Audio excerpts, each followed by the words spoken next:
Welcome back to Coats and Conversation. I'm your host, Kendra Coates, a licensed therapist who works with couples and athletes in the state of Illinois and Alabama. In today's conversation, I sit down with Illinois Wesleyan University track and field student athlete Franchesca Smith. In today's conversation, we discuss injuries as it relates to performance, being a Black student athlete at a predominantly white institution, and we also dive into the topic of identity during sports and after sports. I hope you enjoy this episode as much as I enjoyed having it. Francesca, how are you doing today? I'm doing good. It's good to see you. I'm excited to have this conversation. I know I'm just thinking back on, I don't know if you remember this, but the state track meet, we were all under the tent and I was recording everybody and Uh-huh. you're like, oh, I'm about to do the best impersonation of Coach Kendrick. And I still have that video, and maybe I will tie it into this episode, but it was just funny. But I remember you always being a leader, being a lighthearted spirit for the team, just always having positive energy. So I'm excited for this episode. And so my first question for you, what actually got you in the sport of track and field? I started doing track and field in like fifth grade, and I was like an 800 runner. And then I did like relays, like 4x2s. Then I ran like the 2, 4, so kind of all over the place. But I originally got into track, I would say in fifth grade. I did Girls on the Run. I don't know if people know what that is, but that's what got me interested in running in the sport. So now I jump. Yeah, so yeah, going from, because I remember when I coached you, you spent a lot of time in the 200, 400, specifically, within the relays. Speak more about that 800, because that 800 is a lot different than 200, 400. And Yeah. just knowing you when I coach you, that 800, you aren't going for it. Yeah, no. So I ran the 800 kind of when I first got into track. I think the school I went to, they made like more of the younger kids because it was like fifth grade through eighth grade or sixth grade through eighth grade. So they always make the younger kids run like the 800 in the mile. But I was actually good at the 800. So I did the eight for like, I want to say like fifth through seventh grade. And I was actually pretty good at it. And then I dabbled in high jump. That wasn't that good. But yeah, so I really enjoyed it. But I feel like at the same time, I also did do the 4x2. So kind of when I left the 800 behind, I was still leaning more towards sprints. So that's when I kind of transitioned into like a 200, 400 runner. Yeah, I 800, 400. I'm like, Lord, who enjoys that? Like that's just way too far Yeah. running. So transitioning, so your time from going to the 800, jumping, moving down to 400, 200, and then moving into a jump as a jumper, I know that that's a high impact event. And I know you've dealt with injuries in the past. How have injuries affected your mental health and overall well-being during your time as a college student athlete? I would say injuries have affected me the most mentally because once I get injured, it's kind of like a mental block for me to try to get out of like, okay, I got hurt jumping last time. Like, am I going to get hurt again? Like, doing my approach, I'm like, okay, don't run as fast because you could possibly pull your hamstring again or jump. Because the times that I have gotten injured, like pulled my hamstring, it's usually during jumping. Like, I'm either running down the runway or I'm mid jump. So then the first time that happened while I was in college, I would psych myself out a lot. And I feel like I wouldn't execute my jumps or runs as well because I was in my head and so nervous about not getting injured again. And it's just, as an athlete, it's such a mental sport. And I could just imagine you maybe going to a track meet, coming off of an injury and trying to get your steps for triple jump, and then going through your run throughs and the steps aren't right. And it's just kind of in the back of your mind. Am I going to get injured again? And so that constantly plays into your head. Do you ever find that it has affected the way that you just prepare, like even prior to moving into the jumps, like as you get to the track meet or to the competition, do you even feel it in your body when you're just going through basic warm-ups? For sure. I feel like after an injury, you can definitely feel your body still healing. Like my hamstring, sometimes it'd be tighter than it would like before pre-injury. So I usually just trying to make sure I stretch more or do more like instead of static warm-ups, like more aerobic warm-ups. Try to incorporate more of that into my warm-up and to stay more loose. I feel like you're like you said, you're more alert. Like after you've been injured, you're like, okay, I need to make sure I'm loose and that everything's taken care of that I need to do preparing for it. And then yeah, like the mentally, you got to kind of just trust your body and trust yourself. Like you've been doing this because I've been triple jumping since I want to say sophomore year, kind of like end of my freshman year in high school. So I'm like in my head, I'm like, I know I've been doing this, like I know how to do this. So like you said, it really is just mental. And I've heard from a lot of athletes once that happens, there's almost, I don't know what I'm drawing a blank right now, but the things that come to my mind are the yips. Athletes talk about the yips in other sports to where your body just doesn't even feel like it's flowing and moving the way it should be. And you mentioned kind of psyching yourself out. And as an athlete, you know your body really well. And so I imagine just in warmups, that slight little tightness in a hamstring, it's like, oh Lord, like, is this happening again? And you go over to coach and it's like, coach. So you have that whole dialogue, and it can be mentally taxing, always thinking about an injury, always thinking about, hey, is this going to happen again? Because one of the things about athletes is most athletes don't want to be sidelined with an injury. Like you're not having fun with your teammates, you're not being Yeah. able to compete and beat your previous mark. Are there things that you have done during those times when you are not feeling at your best that you do that help you? I say the biggest thing that I try to do is listen to my body. Like you said, I know my body, or us as athletes, you know our bodies better than anyone.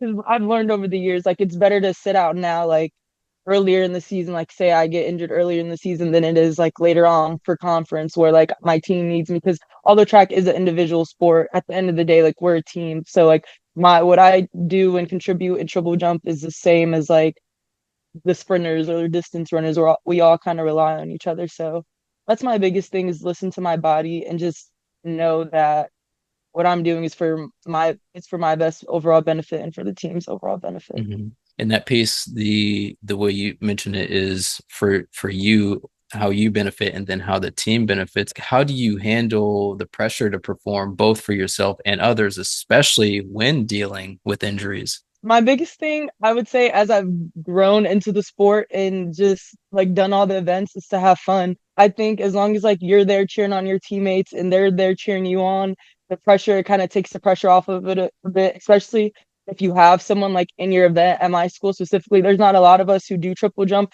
So the little group of us that there is, we all make sure to like watch each other's marks or cheer each other on or like you got it next time, just pick each other up. So I feel like that's a big thing, especially specifically within track and field. Like it's your own individual event, but the team is what makes it a fun sport. So just having fun, but also like knowing, like having fun, cheering everyone on, but knowing like when it's time to be serious and lock in.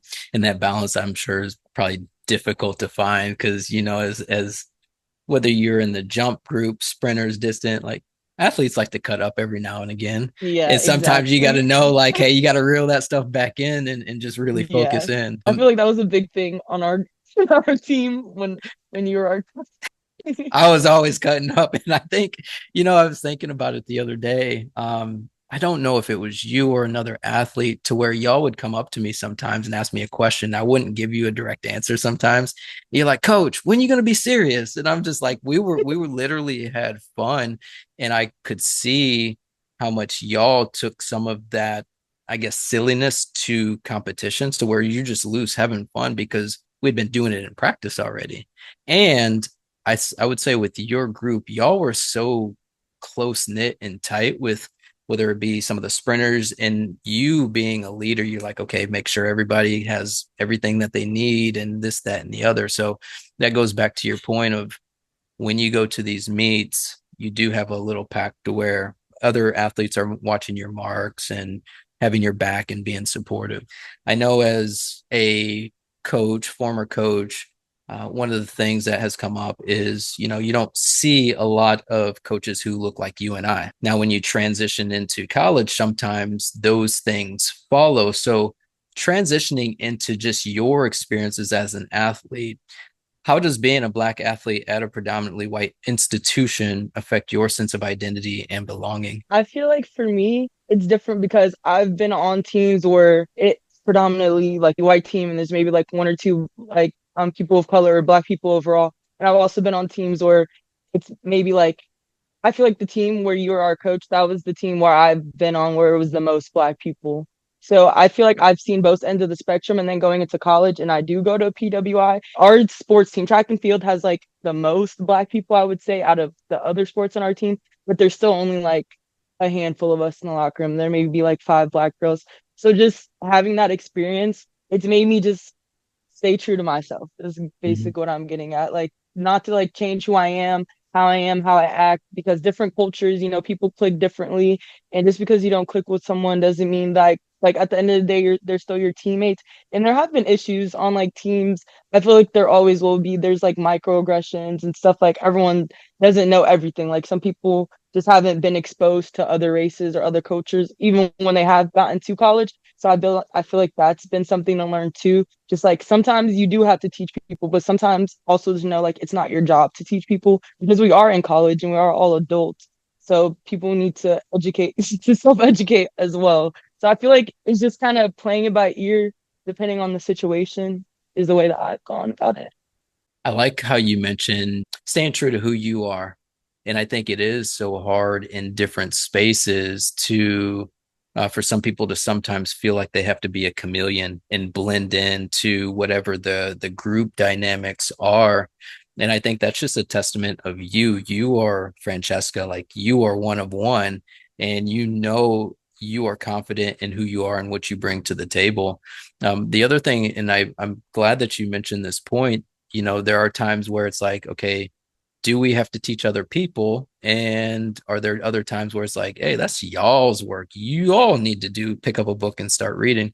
But I don't want it to make it seem like we are throwing shade on anybody. It's just the reality of whether you're in a workspace, whether you're in a classroom, whether you're on a team in the sports setting, we bring so many different things to the table, and that's fine. It's like, how do you set some of those things aside and come together as a team unit? It sounds like those are the things that you do. And I want you to hit on, because you're a part of an organization at your school, and I think that that organization brings together athletes of color. Can you speak a little bit about Mhm. that? Because it's a really unique program that you got going on. Yeah, so I want to say last fall or spring, I started BSAA, which is the Black Student Athlete Alliance. And basically I just started it because like I said, I go to a predominantly white institution. There's not a lot of black kids on the team. I think like our basketball team, our women's basketball team probably had like one black girl, the soccer team, lacrosse team. I don't think there's any. So just like a space for students of color, black students to relate to each other, to know that somebody's there for you. Like we get it. Like basically that's the whole overall point is I'm trying to say like we get it. Like we're here for you. Like we can talk whether it's like serious conversations about mental health or if we're just like goofing around, getting to know each other. Like I think the first thing we did as an organization was like athlete assassin, so it's like just trying to get to know everyone. And then I think like the next event that we did, it was like we brought in one of the counselors from our school. She was a black counselor at our school, and she talked about the difference between mental health between black athletes and just regular athletes, and just how much more black athletes have on their plate because you have to be aware of microaggressions, you have to be aware of things outside of sports that other students don't have to be aware of or they don't have to think of, that the extra baggage, I guess, that black athletes carry outside of their sport and within their sport. What have you learned about yourself since starting this organization? Because I think it's like one of those things. I know in my experiences with some of the work that I do as a therapist who's worked with athletes, that starting something, you sometimes learn different parts of yourself that you didn't even know prior to starting an organization or a group or a business, whatever the case may be. So, what's one of the big things that you've learned about yourself since starting that organization? I would say that I really just enjoy bringing people together and just like finding the positive and things that can be so negative. So like the reason I started BSAA is because like there were problems as there would be going to a PWI and being like a black person and where there's not a lot. But then I found like within those problems, we can come together and make something positive out of it. Like you meet new people, you meet new friends that you might have not talked to in other sports. If we can all relate to a situation, not we can like not laugh about it, but I feel like we're like, this is a bad situation and it happened, but at the end of the day, like it's not on us. Like it's on them. Like kind of how we were saying earlier. It's like fix that to change that. So Mhm. I think even in like what is it? Like there's a calm in the middle of the storm or something, the eye in the Yeah, middle. yeah. Yeah. So I think that's been the biggest thing for me and all of this is just realizing like they're still good. So this organization at Illinois Wesleyan, and it's an organization that's bringing in athletes of color, giving athletes a space to be able to speak about experiences, connect, etc. Is this only for Illinois Wesleyan, or are there other athletes via social media, or even I know there's another university, Illinois State in your area? Are there other athletes who interact with this group as well, or is it just specifically to Illinois Wesleyan? Right now, it's specifically to Illinois Wesleyan, just like VSAA is, but I know there are other schools that have similar programs. Because ours is just right now, it's just like a what we call RSO. So it's kind of just like a student organization, the same as like a BSU would be or something like that. So right now, it's kind of just this one specifically is just Illinois Wesleyan, but I know that there are other schools that have similar programs. I like that, and again, I go back to that is a testament to your leadership. You know, I remember you as a leader on our team, and so you putting this together to cultivate a space for growth, healing, connection are all things that most people want. But sometimes it's like, where do we actually find those things? And when we find those things, is it a safe space? And me knowing who you are as a person, you are creating something very unique at Illinois Wesleyan to where people can come to these groups and feel safe. So I just appreciate you being proactive and just wanting to carve out a path for opportunity for other people. Switching gears, I want to come back to the injury. So as an athlete, we all know that injuries are inevitable. Sometimes they can be just a nagging injury that lasts a couple weeks. It can be a major injury which knocks you out for the season, and it could be a major injury that makes you retire from your sport. So, with the possibility of injury always present, how do you mentally prepare for life beyond track and field? I think track and just sports in general has given me it's like a love for like exercising. So I'm like, if my track career ends one day, which it will, I'm a senior this year, I'm gonna graduate soon. I think outside of track, I found I enjoy to go on runs or I enjoy to like do other things. So I'm like track gave me what's that TikTok sound? I just need a platform. It gave me the platform to do that outside of track. So I feel like if I were to get injured, if my knees gave out from patellar tendonitis, I would be okay. Has this impacted your academic or career choices as you kind of think, as you forecast of what your future may look like without sports? Not really. I feel like it was a much bigger thing leaving high school, determining like college, like, oh, am I gonna do track? Am I not? But now since I've done it for 4 years, I've kind of like I'll be okay. So, just kind of recapping, we hit on injuries, on how they can affect overall well-being and athletic performance. We've talked through just being at a predominantly white institution, how that impacts sense of belonging and well-being. And we also hit on, and I think this is one of the highlights of this episode, is you starting an organization for Black athletes, athletes of color, to where it is a safe group to just kind of connect, communicate, and share experiences.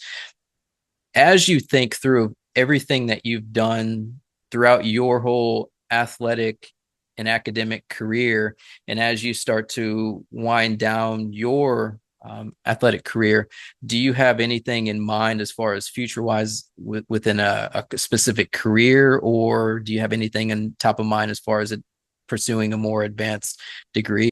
Yeah, my goal right now, I guess. Recently I just took the LSAT, which is like the law school, this test to get into law school. So yeah, that's what I've been pursuing thus far. Hopefully I'll be getting my score back soon and start applying to law school. And I've always wanted to be like a social justice lawyer or some type of advocate. Like my major, I'm political science major with minors in psychology and pre-law. So my goal is always to just help people in my community, whether that be through track and field, whether that be people of color, any this in general. I just want it to be someone that people can come to or someone that people can be like, hey, I know Francesca, she can help you out. Yeah, I feel like everything that I've done has kind of led up to this, or everything that I do kind of intertwines with like my interest, which is helping people, helping Black people, Black athletes, young women, people who like It's sports. like being your former coach in high school and seeing you grow and seeing the path that you're carving out. Like that is probably one of the most fulfilling things to see, not just an athlete who it's kind of like that caterpillar analogy. You're a caterpillar, and then you grow into a butterfly. You are beginning to grow your wings and carving out your path and your future. And the fact that I've been able to see a part of that, a very small part of that, while you were in high school, it just makes me excited for the work that you're going to be doing and the people that you're going to be around. Because if any viewers, listeners listening to this podcast, Franchesca, literally like your personality on the team, it was you and Micaiah. I was just like, Lord, like somebody separate these girls because y'all just always cut up, but it always like, and other athletes as well on the team, but y'all were just like this. Y'all were tight, always cutting up and always laughing, always. Like there was like seemed like there was never a time that I didn't see y'all laughing. But I say all of that because I want to give you your flowers for not only staying true to you, but also getting the most out of some of the goals and the abilities that you have, not only as an athlete, not only as just a career person, but just a human being. Like you've got a purpose on this earth and you're fulfilling those things. And so just giving you your flowers now and congratulations to you for being strong, being confident in your own abilities and wanting to carve a path. As we wrap up this conversation, what advice would you give to other student athletes, particularly those dealing with similar challenges related to injury, being the only person of color on their sports team, and balancing life or maintaining their mental health as a student athlete? I'm probably gonna sound like a broken record, but I would just say stay true to yourself and have fun. Like life is hard, like regardless of what career path you choose, what sport you play. I think life is hard mentally, physically, on your body. It's going to get hard. But if you know who you are, then it'll be harder for people to deter you from your path. Harder for people to like plant seeds, like you can't do this. And if you have fun, then you'll always enjoy what you're doing. Like, regardless if you have a hard day at practice, your friends will be there to make you laugh later. And staying true to yourself will lead you to those right people as well, or lead you to like the right places. It'll lead you to where you're supposed to be. I love it. Can you tell people where they can find your organization for the athletes, Black Student Organization? I believe you said. Where can they find that? Is there a specific social media or is there a specific place on your campus that they can go to? So it's iwu.bsaa, IWU, Illinois Wesleyan University. So iwu.bsaa is our Instagram. For the viewers and listeners, be sure to go out and follow that page.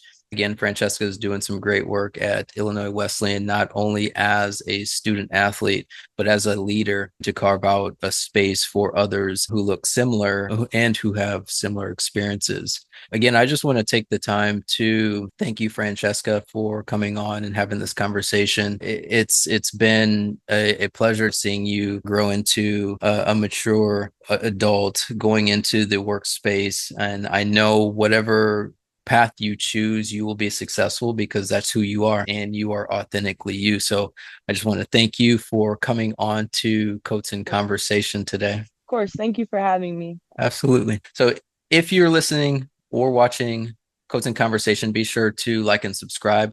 Share this episode with any other athletes or coaches who you think would benefit from listening to a conversation like this.